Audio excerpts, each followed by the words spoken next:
Alright, so I found this in my air conditioner. Could someone please tell me what this is? Looks pretty suspicious. Came with this plastic.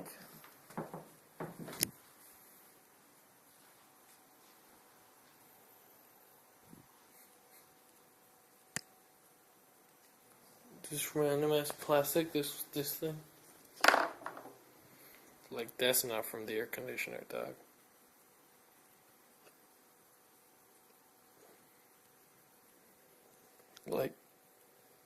Like that's not from the air conditioner, dog.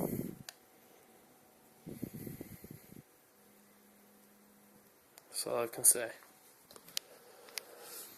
So yeah, basically just found this weird thing. I don't know, it looks like a camera, but it could be anything.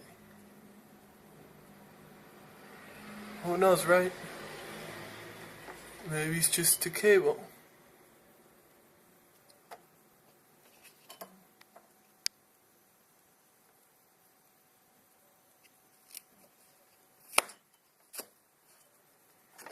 Maybe it's just a cable.